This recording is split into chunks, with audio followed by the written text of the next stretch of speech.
Hello everyone, आप सबका स्वागत है सॉल्यूशंस चैप्टर के लेक्चर 4 में। तो लेक्चर 1, 2, 3 में हमने क्या क्या पढ़ा। तो 2.1 में पढ़ा था हमने टाइप ऑफ सॉल्यूशंस, 2.2 में पढ़ा था कंसंट्रेशन टर्म्स, 2.3 में सॉल्युबिलिटी, उसका अंडर में हेनरीज लॉ, 2.4 में वेपर प्रेशर, उसका अंडर में रॉल्स लॉ। आज का हमारा टॉपिक है 2.5 ideal and non ideal solutions. तो ideal and non ideal solutions जानने के पहले पहले हमने पढ़ा राउल्स लॉ। तो सबसे पहले ये क्लियर कर दूं मैं आपको कि ये जो डिवीजन है वो लिक्विड लिक्विड सॉल्यूशंस के लिए है। तो लिख लीजिए, liquid liquid solution can be further classified. किस बेस पे? further classified into ideal and non-ideal solution on the basis of Raoult's law, क्योंकि just before 2.4 में हमने क्या पढ़ा है? Raoult's law. So liquid and liquid solution can be further classified into ideal and non-ideal solutions on the basis of Rawls law. यानी Rawls law जो हमने पढ़ा वो हमारे लिक्विड लिक्विड सॉल्यूशन को क्या करेगा? उसको क्लासिफाई कर देगा दो टाइप्स में, ideal and non ideal solution. और किस बेस पे? तो रॉल्स लॉ के बेस पे। किस सॉल्यूशंस को? लिक्विड लिक्विड सॉल्यूशंस को। कितने टाइप्स में? तो दो टाइप्स में। कौन कौन से? Ideal and non ideal. Clear है? चलिए, तो अब हम जानेंगे one by one what is the ideal solution. तो फर्स्ट हेडिंग दीजिए, आइडियल सॉल्यूशन।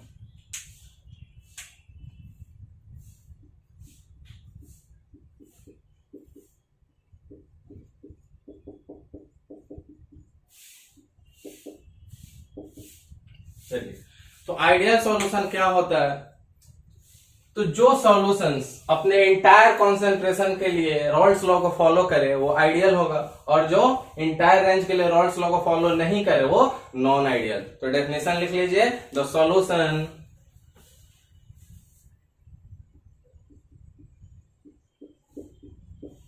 विच ओबेज रॉल्स लॉ सिर्फ फॉलो नहीं करना है, कहां तक फॉलो करना है? Over entire range of conc.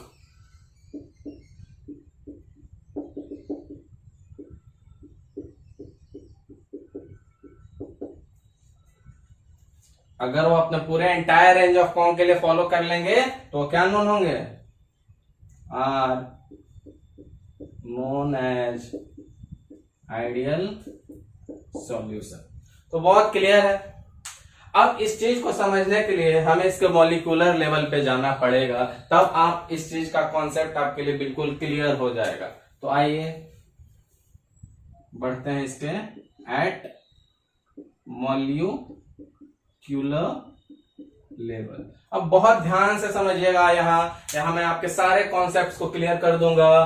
तो मैंने आपको बताया कि लिक्विड लिक्विड सॉल्यूशंस को रॉल्स के बेस पे दो पार्ट्स में क्लासिफाई किया गया है, एक आइडियल एक नॉन आइडियल। आइडियल वो है जो एंटायर रेंज के लिए, आपको ध्यान रहे, एंटायर रेंज के ऑफ कॉन्क के लिए फॉलो करे किसको? रॉल्स लॉ को। तो क्या कहलाएंगे? Ideal solution. अब आइडियल सॉल्यूशन डेफिनेशन हमने जान लिया, पर उसका कॉन्सेप्ट जानने के लिए उसके मॉलिक्यूलर लेवल पे एनालिसिस बहुत जरूरी है। तो इसके लिए हम दो कंपोनेंट्स ले लेते हैं, ए एंड बी। ये देखिए, ए, इसके अंदर कोई लिक्विड है,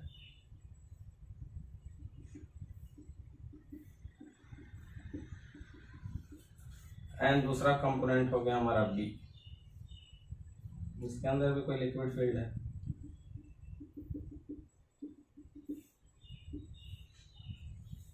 अब दोनों को मिला के एक सॉल्यूशन बनता है, तो उसका क्या होगा? ए plus B.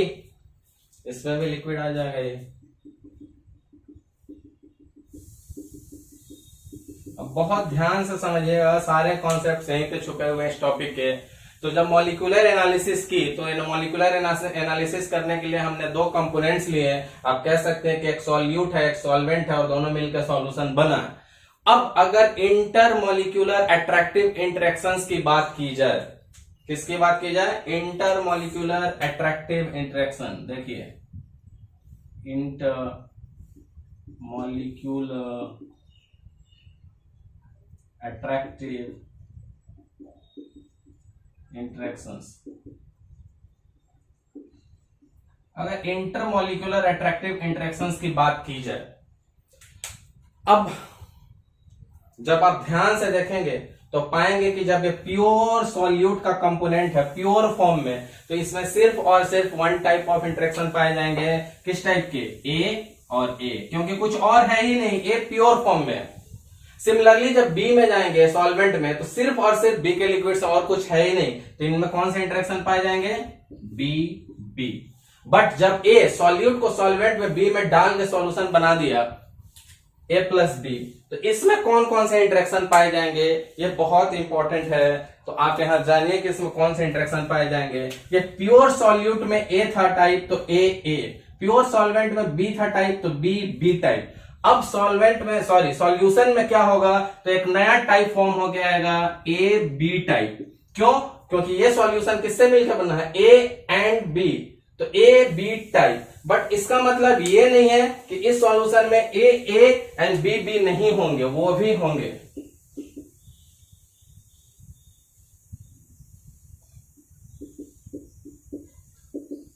But A B क्या है हमारा, एडिशनल वन। ए बी क्या है, एडिशनल एक जनरेट हो गया, एडिशनल। तो बहुत ध्यान से अगर आप देखेंगे तो हम कह सकते हैं कि जब ये प्योर फॉर्म में था तो सिर्फ ए इंटरेक्शन, प्योर फॉर्म में बी था तो सिर्फ बी। बट जब दोनों मिक्स कर गए तो एक नया काइंड ऑफ इंटरेक्शन बन गया A B, that is the additional one. But इसका मतलब नहीं, ये नहीं कि सिर्फ ए बी है, इसमें ए एंड बी है, एडिशनल, इनके एडिशनल में ए बी आया है नया, ठीक है। अब अगर इसको कंक्लूड करूं तो क्या कह सकते हैं, अगर इसको कंक्लूड करूं तो क्या कह सकते हैं, तो कह सकते हैं कि इन प्योर कंपोनेंट्स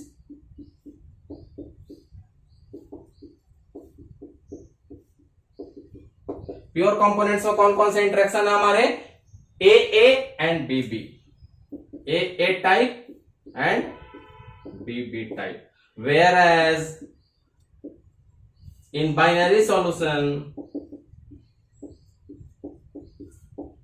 सॉल्यूशंस में किस टाइप के इंटरेक्शन हो जाएंगे, एक एक्स्ट्रा हमारा आ जाएगा ए बी, और ए एंड बी तो रहेंगे ही, सॉरी बी।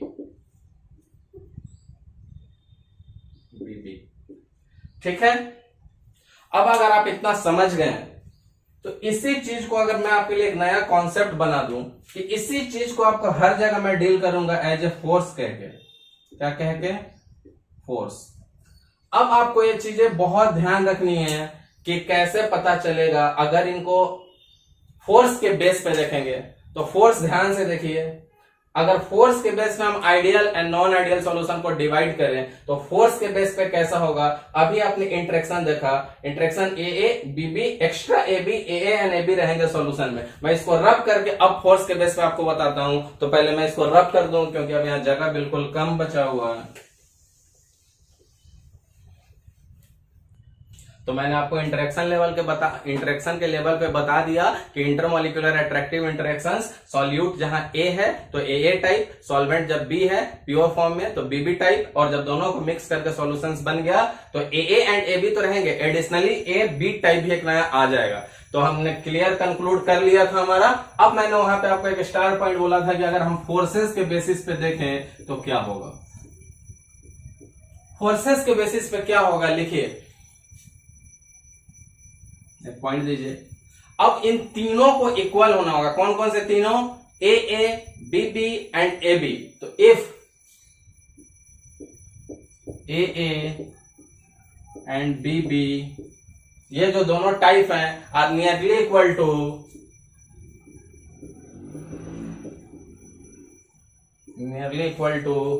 किसके बराबर, एक ही बची रहा हमारा, nearly equal to A B जो एडिशनल वाला क्रिएट हुआ था। अगर ये हो गया तो this leads to the formation of ideal solution.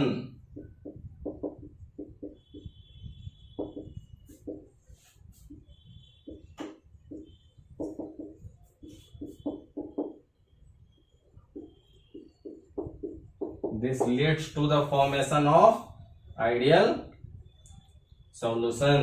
तो आई थिंक यहां तक आप बहुत क्लियर हो गए होंगे। बस इसको जरा मैं एक्सप्रेशन में लिख दूं कि आपको और क्लियर हो जाएगा कि कहना क्या चाह रहा है। तो ये कहना चाह रहा है कि जो हमारा ए बी का इंटरेक्शन होगा, ए बी का जो इंटरेक्शन होगा किसके बराबर होगा?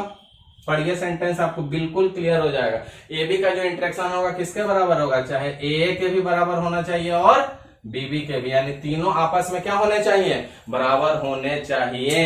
यहां पे आप लिख सकते हैं चाहे तो ए सॉल्यूट, ए सॉल्वेंट, सॉरी उल्टा हो गया, देखिए उल्टा इस बार लिखा मैंने, ए पहले लिखा तो ए सॉल्यूट है, ये हमारा सॉल्वेंट है, और जब दोनों मिक्स होगा ए प्लस बी न्यू वाले बनेंगे, ये हमारा सॉल्यूशन होगा। कोई क्लियर, कोई डाउट नहीं रहे? जब प्योर फॉर्म में सॉल्यूट एक बॉक्स में था ए, प्योर फॉर्म में सॉल्वेंट था, नेक्स्ट बॉक्स में बी, ए प्लस बी मिलकर सॉल्यूशंस बना, तो यहाँ कोई डाउट नहीं होनी चाहिए। तो यहां तक आई थिंक आपका कॉन्सेप्ट क्लियर है। इसको रब करके मैं आपको आगे समझाऊंगा, तो मैं पहले इसको रब कर देता हूं। तो मैंने आपको बताया कि आइडियल सॉल्यूशंस क्या होते हैं, उनके इंटरमॉलिक्यूलर अट्रैक्शंस के बेस पे बताया, और आपको उसको मैंने फोर्स के बेस पे भी बताया। अब थोड़ी इसकी प्रॉपर्टीज पढ़ेंगे, तब आपको और ज्यादा क्लियर होगा अबाउट प्रॉपर्टीज किसके? आइडियल सॉल्यूशंस के। तो सबसे पहला प्रॉपर्टी लिखिए, मैं 1 बाय 1 प्रॉपर्टी लिखते जाऊंगा और 1 बाय 1 आपको सारा कॉन्सेप्ट क्लियर करते जाऊंगा। ये वीडियो आप बहुत ध्यान से देखिएगा, क्योंकि मैंने इसको स्पेशली डिजाइन किया है आपके लिए। एक बहुत ही बेहतरीन वीडियो है आपके लिए। अगर आप इस वीडियो के कॉन्सेप्ट्स को समझ जाएंगे तो आपको मेटालर्जी चैप्टर्स में भी बहुत ही आसानी होगी, और अगर 11th में आपने थर्मोडायनेमिक्स पढ़ा होगा तो उसका भी आपको बहुत हेल्प मिलेगा। तो बहुत ही बेहतरीन वीडियो आप लोगों के लिए डिजाइन किया गया है, सो कीप वॉचिंग। चलिए, तो पहला प्रॉपर्टीज देखिए क्या था। The enthalpy of mixing of pure components, the enthalpy of mixing of pure components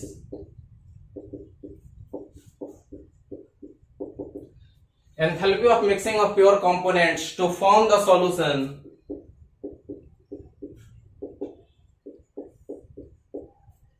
is 0।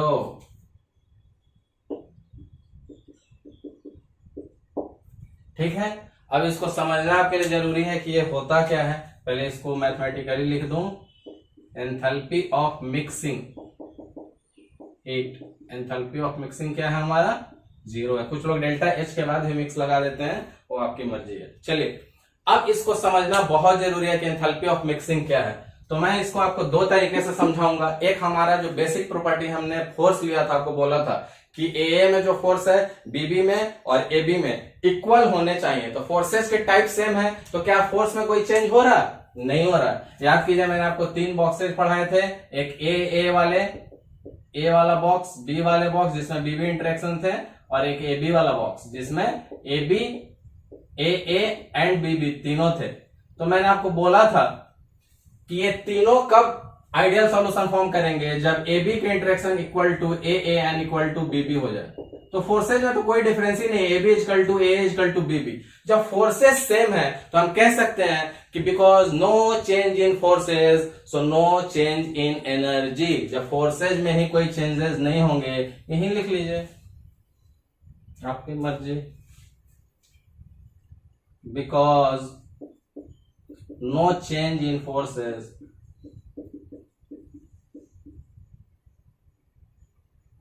जब फोर्सेज में कोई चेंज नहीं होंगे तो क्या हमारी एनर्जी बदलेगी? जब फोर्स ही नहीं बदले तो एनर्जी नहीं बदली, और एनर्जी नहीं बदली यानी हीट एंथैल्पी नहीं बदली। So since there because no change in forces there is no change in energy.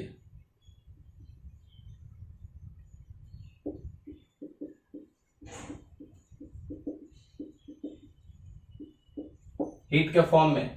तो सीधी सी बात है, मैंने फोर्स पढ़ाया, फोर्स इक्वल है तभी आइडियल सॉल्यूशन बनता है। जब इक्वल फोर्स आते हैं तभी आइडियल सॉल्यूशन बनता है, और हम आइडियल सॉल्यूशंस की ही बात कर रहे हैं। तो कोई फोर्सेज में चेंज नहीं हुई है, इक्वल फोर्सेज हैं, सेम काइंड ऑफ फोर्सेज हैं। So no change in forces so no change in energy. जब फोर्स ही नहीं बदलेगी तो एनर्जी कहां से बदलेगी, और एनर्जी नहीं बदलेगी तो डेल्टा एच क्या होगा? 0 होगा। तो अगर आप ये समझ गए हैं, मैं इसको थर्मोडायनेमिकली भी समझाऊंगा जो आपके लिए बहुत ही बेहतरीन कॉन्सेप्ट है। तो ध्यान से देखिए, हम जानते हैं कि थर्मोडायनेमिक्स का इक्वेशन क्या होता है, हमने 11th क्लास में पढ़ा हुआ है, delta G is equal to delta H minus T delta S, ये हमारा पढ़ा हुआ है। अब इस इक्वेशन को एनालाइज करके भी हमें आंसर ला सकते हैं। तो आपके लिए आइदर आप ये मेरे कॉन्सेप्ट से समझिए या थर्मोडायनेमिक्स के कॉन्सेप्ट से समझिए, आपके लिए दोनों में कोई एक जानना जरूरी है। तो डेल्टा जी क्या होता है, अगर आपने थर्मोडायनेमिक्स 11th का पढ़ा है तो किसी भी स्पॉन्टेनियस रिएक्शन के लिए डेल्टा जी हमेशा 0 होता है। आप नोट कर लेंगे, फॉर एनी इंस्टेंटेनियस या स्पॉन्टेनियस रिएक्शन डेल्टा जी हमेशा क्या होता है, नेगेटिव होता है। क्लियर है। अब यहाँ पे जो हम मिक्सिंग कर रहे हैं, हमारी मिक्सिंग भी तो स्पॉन्टेनियस है, हमने ए लिया था, बी में डाल दिया, ए भी बन गया। तो यहाँ पे हमारी मिक्सिंग क्या थी, सिंस हमारी मिक्सिंग क्या थी, स्पॉन्टेनियस मिक्सिंग, तो हमारी भी डेल्टा जी क्या हो जाएगी, since spontaneous mixing, delta G क्या हो जाएगी, less than zero. Less than zero का मतलब नेगेटिव वैल्यू। अब डेल्टा जी को हमने 0 प्रूफ कर दिया। देखिए सेकेंड डेल्टा एच 0 हमारा पहले से हमें पता है, एकदम क्लियर होना चाहिए। Delta G 0 less than 0, sorry delta G less than 0 का सिंबल है। So delta G less than 0 आपको बहुत क्लियर होना चाहिए। क्यों? क्योंकि किसी भी स्पॉन्टेनियस रिएक्शन के लिए डेल्टा जी नेगेटिव होता है, that we can write it delta G less than 0। Delta H 0 हमने प्रूफ कर दिया था यहाँ पे कि no change in forces, so no change in energy, और एनर्जी में चेंज नहीं होगी तो एंथैल्पी में कोई चेंजेस नहीं होंगे। अब यहां ध्यान से एनालाइज कीजिए, डेल्टा जी आपको क्या हो चुका है, कंफर्म है कि नेगेटिव वैल्यू आएगी। डेल्टा एच क्या है, 0 है। 0 का मतलब इसका कोई सिग्निफिकेंस ही नहीं, यहां से हटा दीजिए 0 वैल्यू। ये सिंबल क्या है, नेगेटिव है। टेम्परेचर नेगेटिव नहीं हो सकता है, can not be negative, can not be negative. बहुत ध्यान से देखेंगे तो आपको पता चल जाएगा कि ओवरऑल हमें क्या लाना है, डेल्टा जी नेगेटिव। ये पार्ट हमारा वैनिश कर गया, तो नेगेटिव तो पहले से लगा हुआ है, इन दोनों को मिलकर मुझे पॉजिटिव वैल्यू लानी है। क्लियर है। बहुत ध्यान से, आरएचएस में हमारा नेगेटिव वैल्यू है क्योंकि डेल्टा जी स्पॉन्टेनियस के लिए नेगेटिव चाहिए।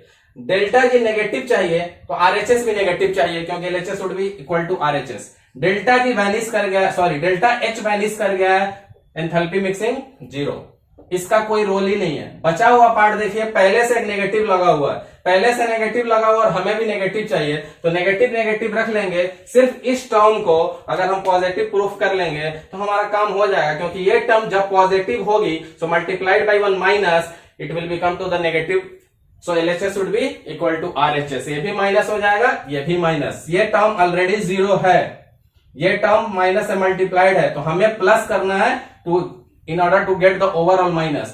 T can never be negative, so delta, तो never be negative का मतलब T क्या है, पॉजिटिव, और डेल्टा S भी पॉजिटिव हो जाए तो पॉजिटिव इंटू पॉजिटिव, ब्रैकेट में positive, outside negative, overall negative, delta G negative, LHS should be equal to RHS. तो एक ही कंडीशन आ रही है हमारी कि डेल्टा S क्या होना चाहिए हमारा, positive, delta S should be greater than positive, greater than equal to 0। अगर ये चीज आप अच्छे से मैथमेटिकली समझ गए तो आपको बहुत मजा आने वाला है आगे। एक बार फिर से बता दूं, delta G negative because of spontaneous reaction, delta H का रोल नहीं है क्योंकि डेल्टा एच 0 हो चुका है, आउटसाइड माइनस लगा हुआ है, हमें ओवरऑल माइनस बनाना है, इस ब्रैकेट की क्वांटिटी को पॉजिटिव रखना होगा, टी टेम्परेचर है, can never be negative, so delta अगर ये पॉजिटिव और ये भी पॉजिटिव है, दोनों में मल्टीप्लाई होकर पॉजिटिव हो जाएगी, आउटसाइड में माइनस खड़ा हमारा इंतजार कर रहा है जो डेल्टा जी के नेगेटिव के बराबर हमें कर देगा। So here we clearly we can say that delta S greater than 0। और इसके लिए भी दूसरे रास्ते हैं, जैसे मैंने आपको यहां एक दूसरा रास्ता बताया था एंथैल्पी के लिए भी, कि इसको और इसको मैं कोई एक समझिए, इसके लिए भी दूसरा रास्ता, मैं आपको एंट्रोपी के लिए भी एक और रास्ता बता देता हूं कि how can you say that entropy should be always greater than 0। तो देखिए एंट्रोपी एक्चुअली होता क्या है,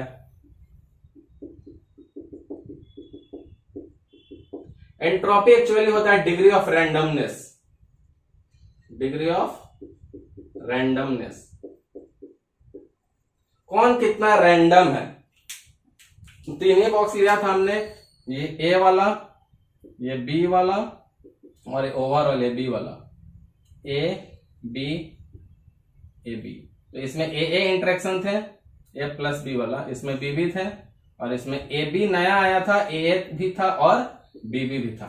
अब रैंडमनेस ध्यान से समझिए, अगर हम अनसर्टेनिटी या प्रोबेबिलिटी की बात करें, तो अगर हम फर्स्ट बॉक्स में से कोई भी चीज पिक करें, तो it is in the pure form, we have one and only one chances to get A type, there is no other option, we will get only A type, only one chances are there to get A type. But in B also there is only one chances to get BB type, because this is also in the pure form, there is nothing else except B.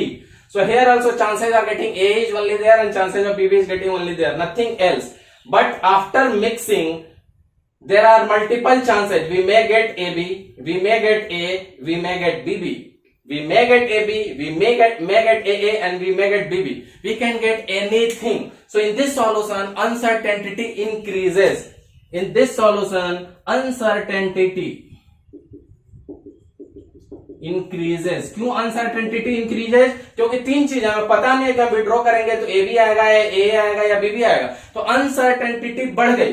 Uncertainty बढ़ गई यानी degree of randomness बढ़ गई, सो entropy बढ़ गई, सो entropy also बढ़ गई. और एंट्रोपी जो बढ़ गई उसी को तो कहेंगे delta S greater than zero. तो मैंने आपको दो रास्तों से दोनों चीजें प्रूफ कर दी. अगर आपने ढंग से देखा होगा तो आपको मजा आ गया होगा. चलिए मैं इसको रब करता हूं और चलता हूं आपकी दूसरी प्रॉपर्टी पे. तो first property of ideal solution हमने पढ़ा था कि एंथैल्पी ऑफ मिक्सिंग जीरो. पहला क्या पढ़ा था हमने? Enthalpy of mixing zero. अब सेकंड प्रॉपर्टी लिखिए. सेकंड प्रॉपर्टी क्या कह रहा है? And the volume of mixing is also zero, and the volume of mixing is also zero, and the volume of mixing is also zero. तो इसका मतलब क्या हुआ?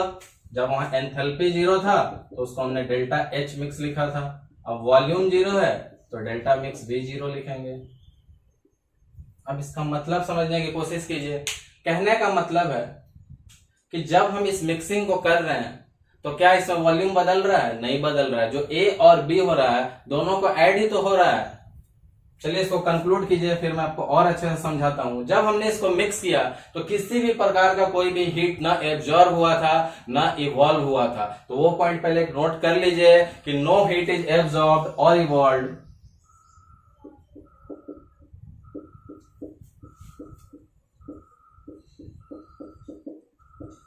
No heat is absorbed or evolved when components are mixed.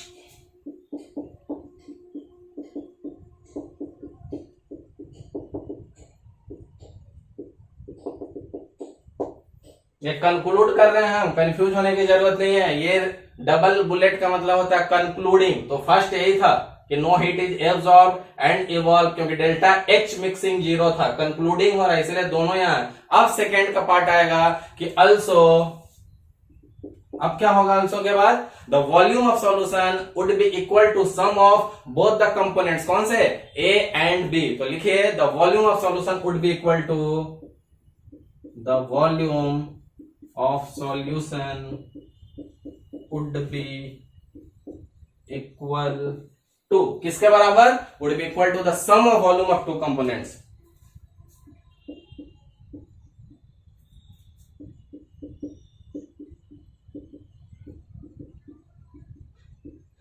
तो क्यों? क्योंकि binary solution रहता है हमारा हमेशा. कंफ्यूज करने की जरूरत नहीं है. बहुत लोग कह देंगे कि वॉल्यूम पढ़ाते पढ़ाते हीट आ गया. हीट में मैंने एक ही लाइन पढ़ाई है कि वॉल्यूम ऑफ, सेकंड में the volume of mixing zero. Volume of mixing का मतलब जो ए था और जो बी था ऐड हुआ उतना ही आएगा, ए प्लस बी के. एक्स्ट्रा भी नहीं कम भी नहीं. ना वॉल्यूम का एक्सपेंशन होगा ना वॉल्यूम का कंट्रैक्शन. ये बात खत्म.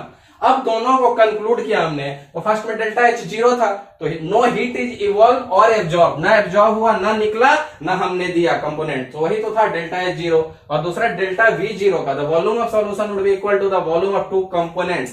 यानी वॉल्यूम क्या होगा? अगर ये था हमारा ए का वॉल्यूम, ये था बी का वॉल्यूम, तो इसकी वॉल्यूम ए प्लस बी में होगी। अब आप कहिएगा कि सर ये तो हमेशा ऐसे होता है, हमेशा ऐसे नहीं होता है। बहुत सारे ऐसे केस हैं जब वॉल्यूम एक्सपेंड भी करता है और वॉल्यूम कॉन्ट्रैक्ट भी करता है, पर अभी आपको यहाँ उतनी जानने की जरूरत नहीं है। अब जब हमने पढ़ लिया कि आइडियल सॉल्यूशन क्या होता है, तो उसके कुछ एग्जांपल्स लेने पड़ेंगे। तो ideal solution is generally rare. कोई भी चीज 100% आइडियल मिलना काइंड ऑफ इम्पॉसिबल, आइडियलिटी तो हो नहीं सकती है। तो ideal solution is a very rare solution. But अगर हम बात करें नियरली आइडियल सॉल्यूशन, तो नियरली आइडियल सॉल्यूशन का अगर आप एक एग्जांपल लेंगे तो आप लिख सकते हैं कि बेंजीन एंड टोल्यून। ठीक है, एक और एग्जांपल लेना चाहें तो एक और लिख सकते हैं आप, ब्रोमोमिथेन एंड क्लोरोइथेन।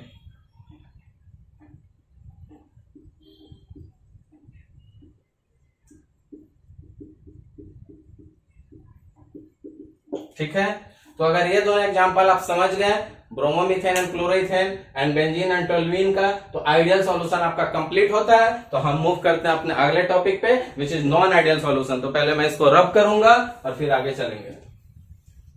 देखिए, रब करने के समय मुझे दिखा यहाँ पे हमने ब्रोमोमीथेन ANE और इथेन में स्पेलिंग छूट गया ANE, सिंगल बॉन्ड का ANE। बस इसको ऐड कर लीजिए, मैं इसको रब करता हूं और मूव करेंगे आगे। तो आइडियल सॉल्यूशन हमने कर लिया, अब बढ़ते हैं किसके तरफ, नॉन आइडियल। तो यहाँ ऐड कर लीजिए नॉन आइडियल सॉल्यूशंस। तो आइडियल सॉल्यूशंस में हमने क्या पढ़ा था, आप याद कीजिए। हमने पढ़ा था कि जो AB के जो इंटरेक्शंस थे वो किसके बराबर होने चाहिए था, AA के एंड BB के, आइडियल के लिए। और क्या पढ़ा था हमने, डेल्टा H हमने पढ़ा था, याद कीजिए, इक्वल टू 0, और डेल्टा V भी दो प्रॉपर्टी पढ़ी थी, enthalpy of mixing 0, volume of mixing volume 0। ये सारे आइडियल्स के लिए थे, बट हमने यहाँ एक्स्ट्रा ऐड क्या कर लिया, देखिए नॉन आइडियल। तो अब सब चीज कोई भी इक्वल नहीं रहेगा। ठीक है, तो यही तो नॉन आइडियल होगा। एक चीज और आप लिख सकते हैं चाहे तो, ये हमारा कौन सा इंटरेक्शन है, सॉल्यूशन का। ये कौन है, सॉल्यूट, और ये सॉल्वेंट। तो बहुत मजेदार रूप से मैंने बताया आपको। पहले मैंने आइडियल के लिए लिख दिया, सारी चीजें बराबर थी, तीनों इंटरेक्शंस बराबर थे, डेल्टा H मिक्सिंग भी 0 थी, डेल्टा वॉल्यूम मिक्सिंग भी 0 थी। पर सिंस अब आइडियल की जगह हमने नॉन आइडियल एक्सटेंड कर लिया, अपना टॉपिक चेंज हो गया नॉन आइडियल, तो आइडियल सबको फॉलो करता था, नॉन आइडियल किसी को फॉलो नहीं करेगा। अब इसको 1 बाय 1 समझेंगे कि क्या होगा। याद कीजिए कि हमने आइडियल में क्या डेफिनेशन पढ़ा था, हमने पढ़ा था कि आइडियल सॉल्यूशंस वो होते हैं जो रॉल्स लॉ को एंटायर रेंज ऑफ कॉन्सेंट्रेशन के लिए फॉलो करते हैं। तो वो ओबे थे, इट डज नॉट ओबे होंगे। तो लिखिए when A solution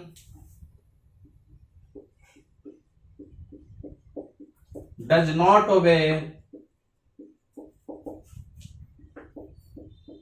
Rawls law, कहां पे, over the entire range of concentration.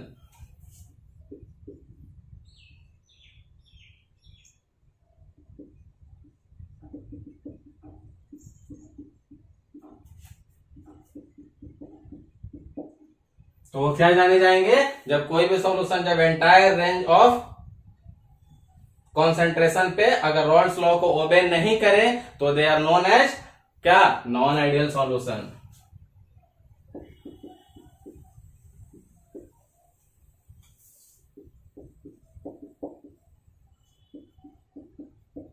ठीक है, तो ये तो सारी चीजें वही हो रही है कि आइडियल में होना चाहिए था, इसमें नहीं हुआ। आइडियल में फॉलो करना चाहिए था, नॉन आइडियल में फॉलो नहीं हुआ।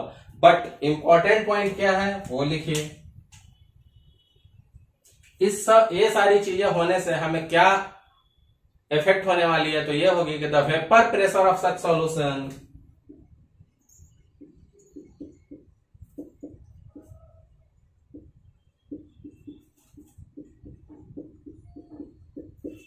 अगर ये फॉलो करते हैं तो रॉल्स के अकॉर्डिंग होते हैं। अब ये फॉलो नहीं कर रहे हैं, क्लियरली लिखा हुआ है कि डज नॉट ओबे रॉल्स। तो रॉल्स को फॉलो नहीं करने का दो ही रास्ता है, आइदर रॉल्स से ऊपर जाए या रॉल्स के प्रिडिक्शन से नीचे जाए, दो ही रास्ते हैं। तो BP of such solutions is either higher और लोअर, इज आइदर हायर और लोअर दो ही रास्ते हैं, क्योंकि हमें रॉड्स को वायलेट करना है, रॉड्स को फॉलो नहीं करना है। तो आइदर रॉड से ऊपर चले जाइए या रॉड से नीचे आइए। देन दैट प्रिडिक्टेड बाय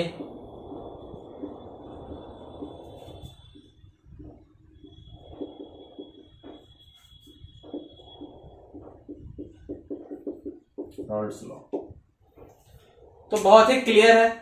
अब अगर आप याद करेंगे रॉड्स लॉ कहता क्या था, टोटल प्रेशर का फॉर्मूला जो हमने निकाला था P1 P2 को ऐड करके, तो रॉड्स लॉ कहता था कि प्योर फॉर्म में जो इसका प्रेशर है वो और इसके दोनों के डिफरेंस बड़े से छोटे का और एक के मोल फ्रैक्शन से मल्टीप्लाई होता था। पूरा पढ़ा हुआ है लास्ट लेक्चर में, इसलिए मैं आपको ज्यादा डिटेल्स नहीं बताऊंगा।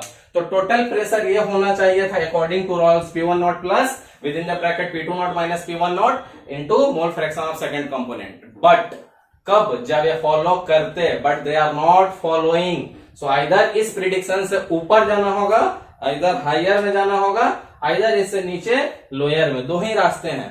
जब हायर में जाए, if higher then solution exhibit positive deviation, और जब लोअर में जाएंगे तो सॉल्यूशन एग्जिबिट नेगेटिव डेविएशन। तो दोनों के केस लिख लीजिए। हायर के केस में लिख लीजिए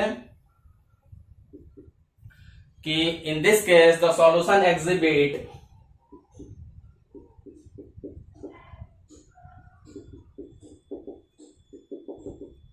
पॉजिटिव डेविएशन।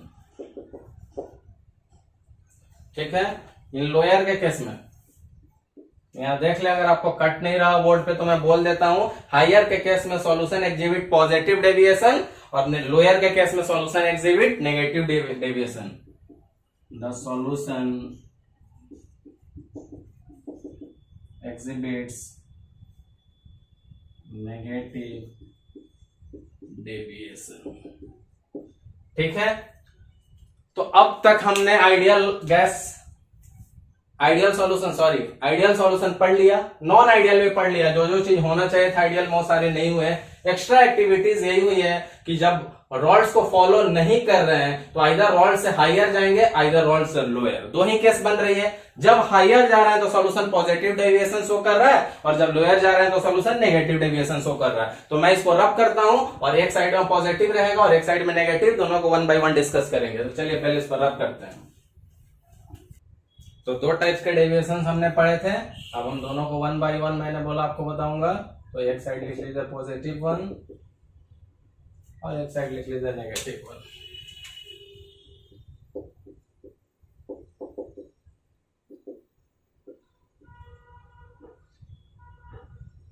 ठीक है। अब 1 by 1 इसको समझिए। ये वीडियो बहुत ही बेहतरीन रूप से आप लोगों के लिए डिजाइन की गई है। इस वीडियो में आप बहुत सारे कॉन्सेप्ट सीखेंगे, तो कीप वाचिंग और देखिए क्या हो रहा है। पॉजिटिव डेविएशन मैंने आपको बोला था, इसमें जो इसकी न्यू वाली जो बॉन्ड बन रही है ए बी, न्यू वाली वो क्या होगी पॉजिटिव के लिए, कमजोर होगी। किससे? ओल्ड वन से।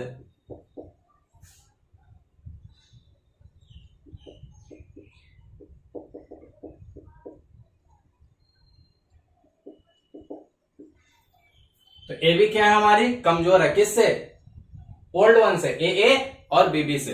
तो इसको दूसरे तरीके से ऐसे भी लिख सकते हैं, ए बी वीकर किससे, ए से, और ए बी वीकर किससे, बीबी से। ठीक है। पॉजिटिव के केस में हुआ ऑन द सिमिलर बेसिस, इधर क्या होगा ऑन द सेम बेसिस। यहां पे अगर ए बी कमजोर था तो यहां पे ए बी क्या हो जाएगा, स्ट्रॉन्गर हो जाएगा। सेम है, बस कहानी यहाँ पे क्या है, वीक की है, और यहाँ पे कहानी क्या है, स्ट्रॉन्ग की है।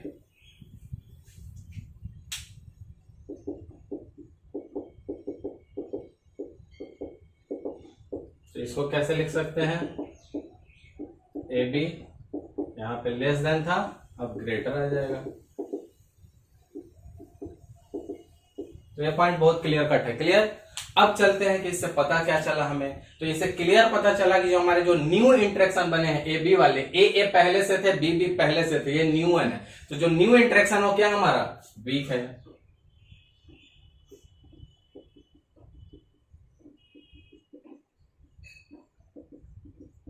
अब कोई भी न्यू इंटरेक्शन वीक होगा तो वीक चीजों की एस्केपिंग टेंडेंसी क्या होगी,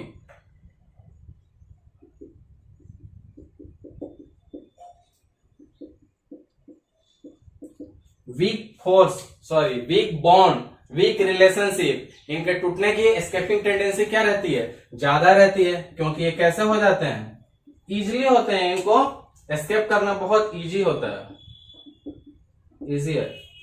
क्यों? क्योंकि नए वाले बॉन्ड है ही वीक, और वीक चीजों की एस्केपिंग टेंडेंसी ज्यादा, और जो चीज ज्यादा एस्केप करेगी, ज्यादा बाहर जाएगी, वो वेपर प्रेशर में क्या बनाएगा, दैट इज वेपर प्रेशर। आप गेस कीजिए, ज्यादा से ज्यादा एस्केप कर रही है, तो वेपर प्रेशर भी क्या होगा, ज्यादा से ज्यादा। अब एक और चीज ध्यान रख लीजिए, पुरानी बॉन्ड मजबूत थी क्योंकि नई वाली कमजोर हो, तो स्ट्रॉन्ग बॉन्ड को तोड़ा गया है और वीक बनाया गया है। क्लियर रखिएगा ध्यान से, स्ट्रॉन्ग बॉन्ड को क्या किया गया है, स्ट्रॉन्ग बॉन्ड को तोड़ा गया है, और वीक बॉन्ड का क्या हुआ है, फॉर्मेशन हुआ है।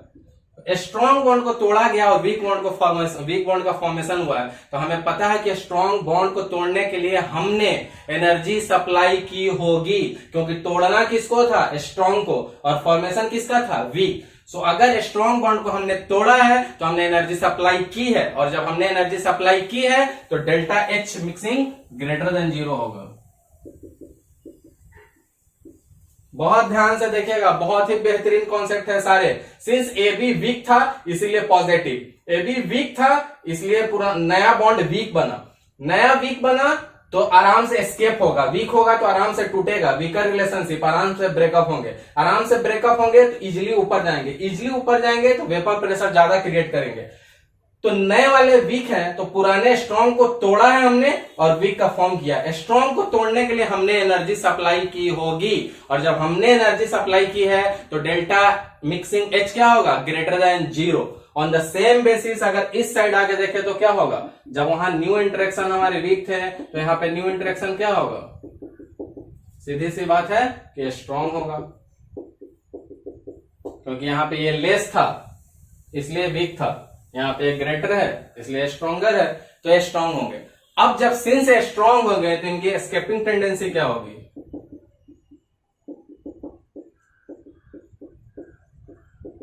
अब आप कहेंगे कि एस्केपिंग टेंडेंसी लेस होगी, जिस रिलेशनशिप में स्ट्रेंथ रहेगा उसकी ब्रेकिंग की चांसेस कम होगी, एस्केपिंग टेंडेंसी लेस होगी, क्योंकि उनको टूटना क्या होगा, उनका टफ होगा।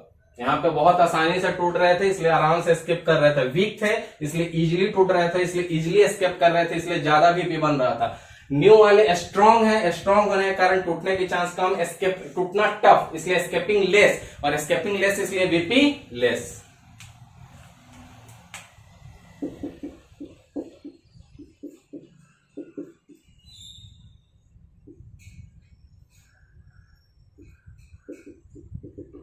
बहुत ध्यान दीजिएगा।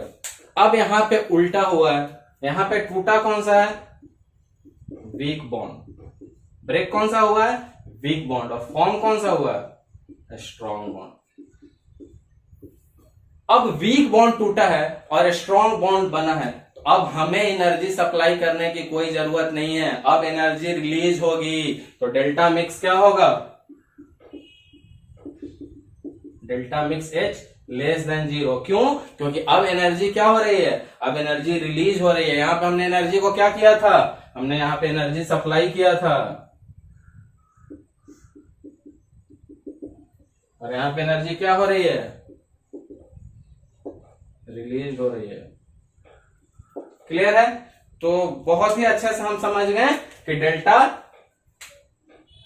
H mix greater than 0, delta H mix less than 0, किस केस में, पॉजिटिव एंड नेगेटिव के रेस्पेक्टिवली।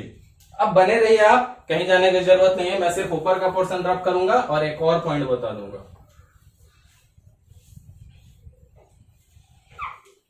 या दोनों लिख लीजिए, थोड़ा जगह बना दो आपके लिए, फ्रेश हो जाए। तो हमने क्या डिस्कस कर लिया है रब करने के बिफोर, कि हमारा डेल्टा एच मिक्स क्या था, पहले केस में पॉजिटिव के केस में ग्रेटर देन 0 था, और इसके केस में सारा डिस्कस हमने कर लिया है और करने की जरूरत नहीं है। ठीक है, एक ग्रेटर देन जीरो। अब वॉल्यूम पे बात करेंगे। जस्ट बिफोर जब मैंने बोर्ड रब किया तो हम डेल्टा एच पे पूरा डिस्कशन कर चुके हैं कि कैसे वीक था, कैसे स्केपिंग टेंडेंसी थी, कैसे वीवी बढ़ा, स्ट्रॉन्ग को तोड़ा, वीक बनाया, वीक को तोड़ा, स्ट्रॉन्ग बनाया, एनर्जी रिलीज की, एनर्जी सप्लाई की, सब कर चुके हैं। अब सीधा आएंगे हम लोग डेल्टा वी मिक्स पे। सीधा हम लोग कहां पे आएंगे? Delta we mix. अब कब क्यों होगा वो देखिए, डेल्टा मिक्स वी। अब इस केस में डेल्टा वी मिक्स क्या होगा? ग्रेटर देन जीरो होगा। क्यों वो मैं बताऊंगा। और इस केस में क्या होगा? उल्टा होगा, लेस देन जीरो होगा। अब क्यों होगा ये समझिए। जस्ट थोड़े देर पहले हमने पढ़ा था कि इनमें जो एबी टाइप ऑफ इंटरेक्शन, जो न्यू वाले इंटरेक्शन होते थे वो क्या होते थे? वीक। न्यू इंटरेक्शन वीक, तो फोर्सेज कैसे? फोर्सेस कैसे? वीक। क्योंकि एबी जाके आप देखेंगे तो पॉजिटिव में मैंने पहला ही पॉइंट पढ़ा है कि एबी वीक है, न्यू वाले इंटरेक्शन वीक, फोर्स वीक है। वीक फोर्स की डिस्टेंस कैसी होती है? फर्स्ट लेक्चर सॉलिड स्टेट मैंने आपको पढ़ाया था, IMD and IMF, intermolecular distance and intermolecular force. जब हमारे फोर्स मजबूत होंगे तो डिस्टेंस कम होगी, और जब फोर्स वीक होगी तो डिस्टेंस ज्यादा। सो डिस्टेंस क्या होगी यहाँ पे? Distance is more. सो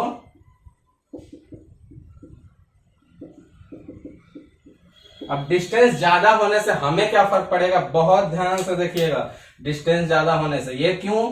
क्योंकि फोर्स वीक था। फोर्स वीक था, पहला पॉइंट था पॉजिटिव डेविएशन का, एबी इंटरेक्शन वीकर थे। फोर्स वीक होने से हमने कह दिया कि डिस्टेंस ज्यादा हो गई। डिस्टेंस ज्यादा होने का मतलब क्या हुआ? Expansion, that is expansion. और एक्सपेंशन होगी तो वॉल्यूम क्या होगी? बढ़ेगी। क्या मस्त कॉन्सेप्ट है। देखिए अब इस साइड, अब यहां पे फोर्स मैंने पहले बताया था कि एबी इंटरेक्शन स्ट्रांग होंगे। जब एबी इंटरेक्शन स्ट्रांग होंगे तो फोर्स क्या काउंट होगा? Strong. And since force strong होगा सो डिस्टेंस,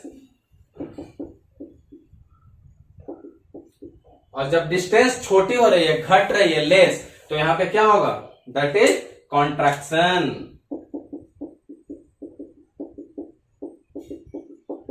और कॉन्ट्रैक्शन का केस का मतलब क्या होता है? वॉल्यूम घटना। एक्सपेंशन का मतलब वॉल्यूम बढ़ना, तो कंट्रैक्शन का मतलब वॉल्यूम घटना। तो वन बाय वन हमने डेल्टा एच और डेल्टा वी का अच्छे से समझ लिया। अब इसको रब करेंगे और आगे थोड़ा ग्राफिकल अप्रोच देखेंगे हम। तो पहले मैं इसको रब कर दूं। देखते हैं हम लोग एक एक प्रोफाइल ग्राफ, पॉजिटिव डेविएशन के केस के लिए और नेगेटिव डेविएशन के लिए केस के लिए। तो एक एक करके हम ड्रॉ करेंगे फिगर, जरा ध्यान से देखिए।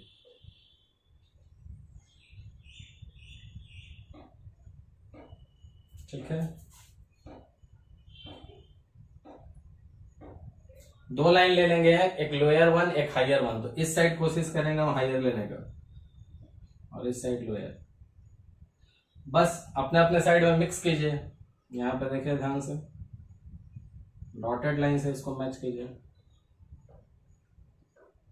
इसको भी डॉटेड लाइन से कीजिए।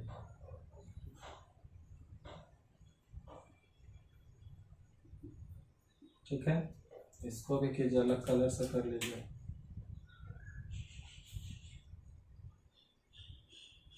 अब सिंस पॉजिटिव डेविएशन का केस है तो जरा ध्यान देंगे क्या होगा। पॉजिटिव का केस है तो प्रिडिक्टेड वैल्यू रॉल्ट से ज्यादा आनी होगी।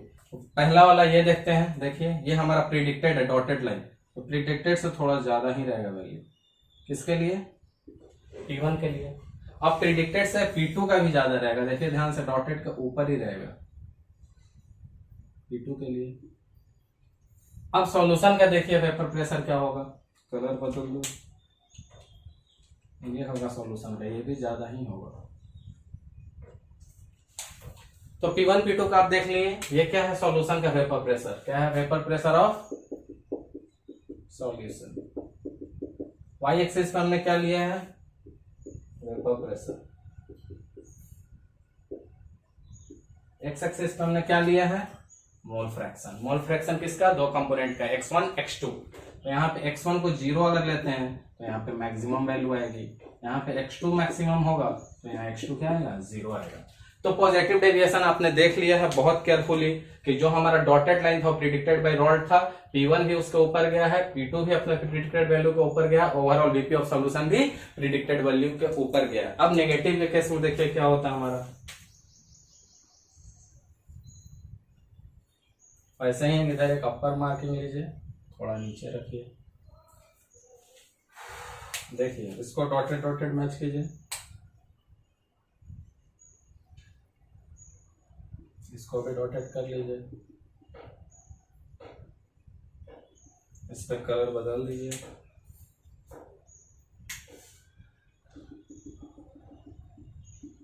ठीक है, अब सिंस यहाँ पॉजिटिव था तो सब पॉइंट से ऊपर थे, यहाँ नेगेटिव है तो सारे अपने पॉइंट से कहाँ जाएंगे, थोड़े थोड़े नीचे रहेंगे। तो P1 देखिए कहाँ पे रहेगा, फर्स्ट P1 देखिए, P2 भी अपने पॉइंट से नीचे ही रहेगा डॉटेड प्रिडिक्टेड वैल्यू से बाय रॉल्स। और कलर बदल दूं, ओवरऑल सॉल्यूशन का VP ये भी नीचे ही रहने वाला है, ऊपर नहीं जाने वाला है। तो ये ब्लू ग्रीन लाइन क्या है, VP of vapour pressure of solution. Same graph है, हालांकि हमें मार्किंग पहले करनी चाहिए। Y एक्सिस पे क्या है, वेपर प्रेशर, X एक्सिस पे क्या है, मोल फ्रैक्शन। तो x1 को अगर यहाँ पे हम 0 लेंगे तो यहाँ हायर वैल्यू, x2 को यहाँ 1 लेंगे तो यहाँ 0। तो आई थिंक ग्राफ में आपको कोई परेशानी नहीं होनी चाहिए। अब हम आगे बढ़ के एक एक एग्जाम्पल ले लेंगे दोनों के केस का, ताकि हम अपना नॉन आइडियल सॉल्यूशन को कंक्लूड कर सके। तो नॉन आइडियल सॉल्यूशन में क्या लेंगे, तो एक एग्जाम्पल, बहुत अच्छा एग्जाम्पल है इसका, mixture of ethanol and acetone. Mixture of ethanol and acetone, ठीक है। अब इधर क्या एग्जांपल लेंगे, इधर भी एक बहुत बेहतरीन एग्जांपल है, mixture of phenol and aniline.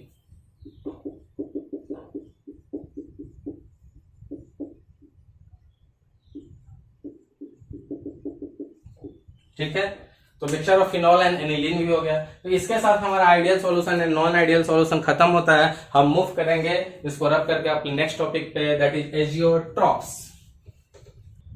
तो नॉन आइडियल में छोटा सा टॉपिक हमारा बचा हुआ है एजियोट्रॉप्स का। कहने के लिए बहुत छोटा टॉपिक है, but competition point of view से बहुत ज्यादा इंपॉर्टेंट है। इसमें बहुत सारे क्वेश्चंस बहुत सारे कंपटीशन में बहुत बार आए हुए हैं। तो चलिए इसको जानने के पहले मैं आपको इसका एक डेफिनेशन लिखवा दूं, फिर मैं आपको इसको बहुत क्लियरली समझा दूंगा। तो पहले नोट कीजिए, सम liquids on mixing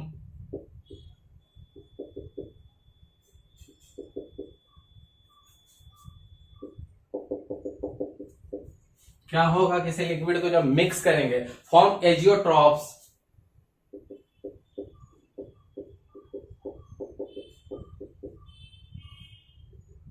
form azeotropes.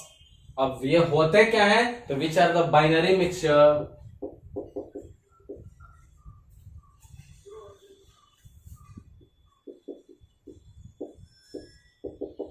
Binary mixture में कितने कंपोनेंट होंगे, सिर्फ और सिर्फ 2। तो binary mixture having the same composition,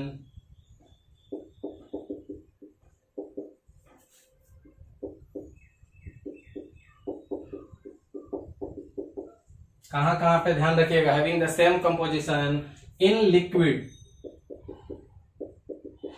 कहां पे, in liquid and vapour phase, मतलब लिक्विड फेज में भी और वेपर फेज में भी इनके कंपोजिशन चेंज नहीं करेंगे। और इनकी एक और खास बात आपको ऐड करनी होगी कि and boils at constant temperature.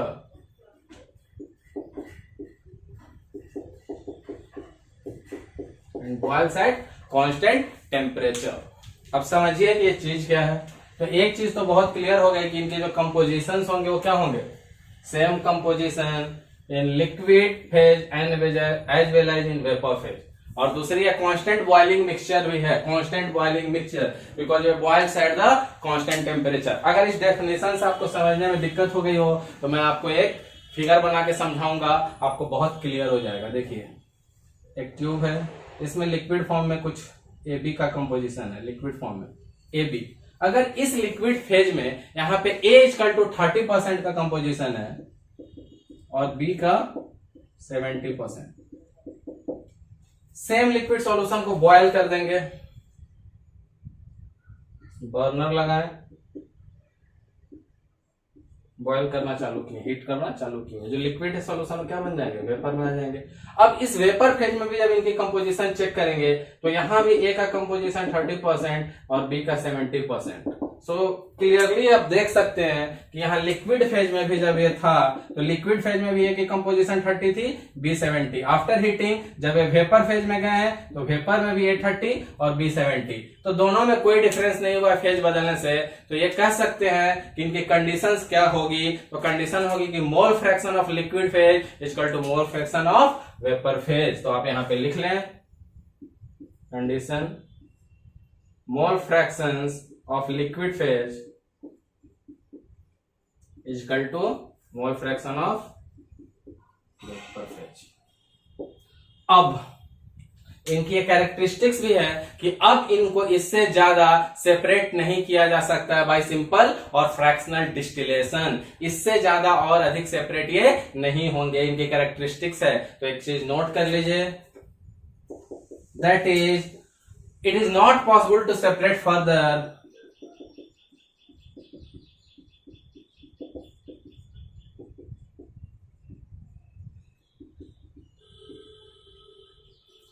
by fractional distillation।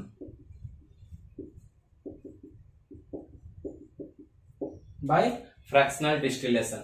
अब जब आप ये जान गए हैं कि लिक्विड फेज में भी वही कंपोजिशन था जो वेपर फेज में था, ये लिक्विड फेज है वेपर फेज है, तो इसीलिए मैंने बोला कि लिक्विड फेज के जो मोल फ्रैक्शन होंगे वो वेपर फेज के मोल फ्रैक्शन के बराबर होंगे। तो अब इसका हम दो टाइप पढ़ेंगे आगे, मिनिमम बॉइलिंग पॉइंट और मैक्सिमम। तो इसको रब करता हूं और उसके बाद इसके दोनों टाइप्स को हम पढ़ते हैं। तो चलिए अब टाइप्स ऑफ एजियोट्रॉप्स को हमने दो टाइप्स में क्लासिफाई कर दिया। टाइप्स ऑफ एजियोट्रॉप्स, पहला टाइप ये है और दूसरा ये है। तो पहला टाइप है आपका मिनिमम बॉइलिंग एजियोट्रॉप्स। मैंने छोटा लिखा है कि थोड़ा आपको एक बार में हो जाए। मिनिमम बॉइलिंग एजियोट्रॉप्स और मैक्सिमम वीपी एजियोट्रॉप्स। दूसरा मैक्सिमम बॉइलिंग एजियोट्रॉप्स और मिनिमम वीपी एजियोट्रॉप्स।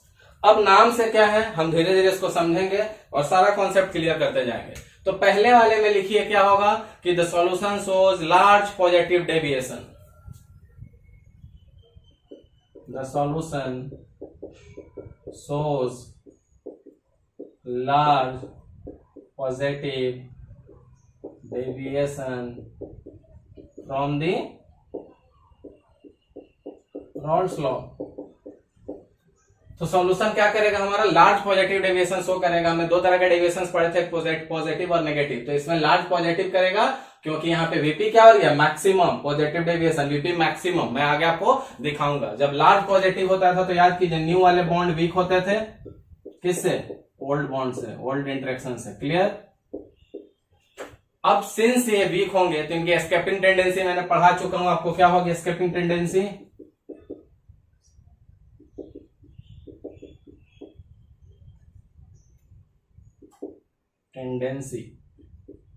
मोल।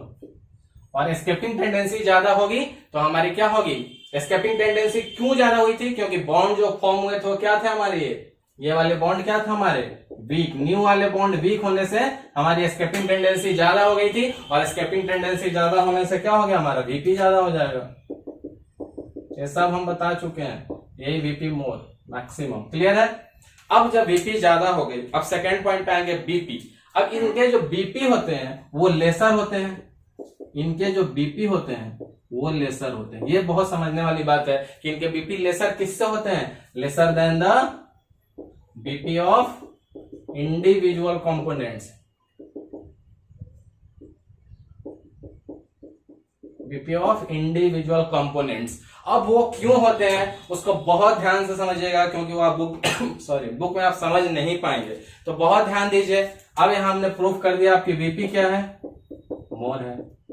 और अभी अभी मैंने क्या बोला, आपकी बीपी क्या है, बीपी लेसर। अब बीपी मोल है, बीपी लेसर। अब बीपी का क्या होता है कि to match the atmospheric pressure, क्या करना पड़ेगा हमें, to match the atmospheric pressure. किसके साथ मैचिंग करनी है, to match the atmospheric pressure with VP. VP के साथ एटमॉस्फेरिक प्रेशर अगर मैच कर गया तो वही तो बॉइलिंग पॉइंट होता है। तो अब इसके लिए हमें क्या करनी होगी, क्योंकि हमारा बीपी पहले से ही ज्यादा बना हुआ और बीपी कम है, लेस है, तो we need to supply less temperature. Clear है, we need to supply less temperature.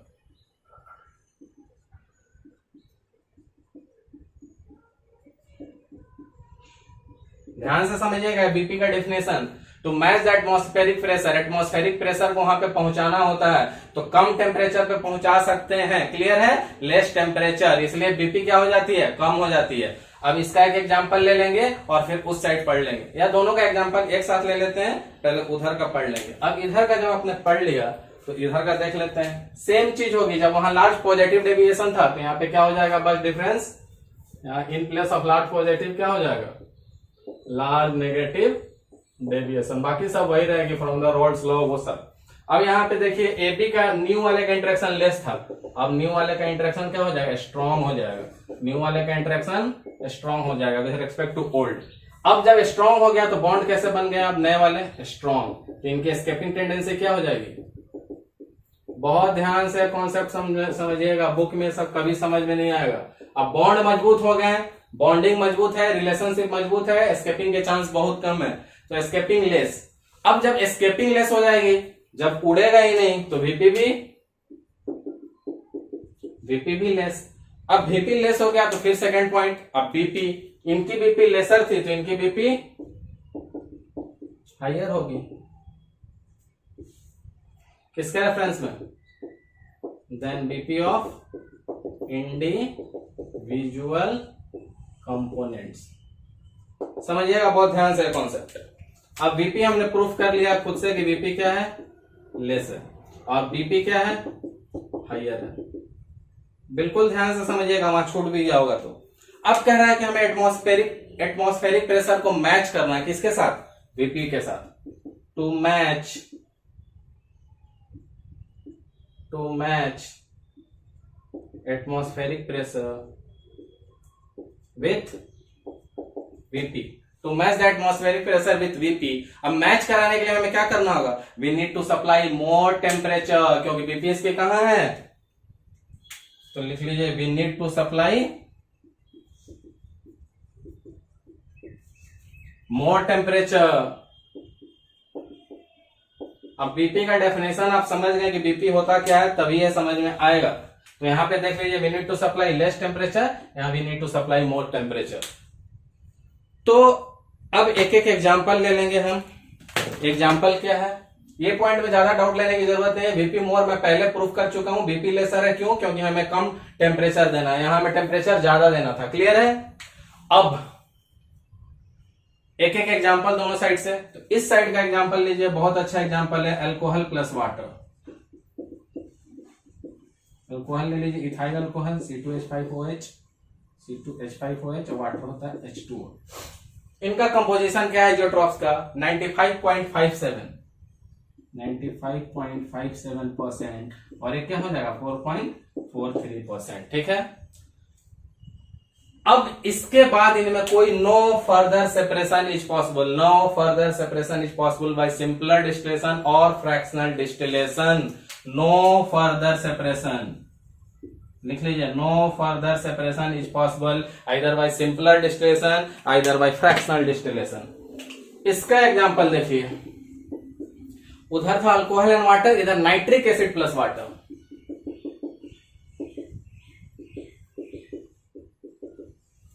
Nitric acid HNO3 और वाटर हो गया आपका H2O।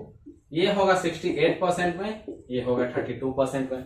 यही आपका एजियोट्रॉप्स मिक्सचर का कंपोजिशन है। इसके बाद no further separation, no further separation by either simpler distillation और फ्रैक्शनल डिस्टिलेशन, कोई भी सेपरेशन आगे नहीं होगी।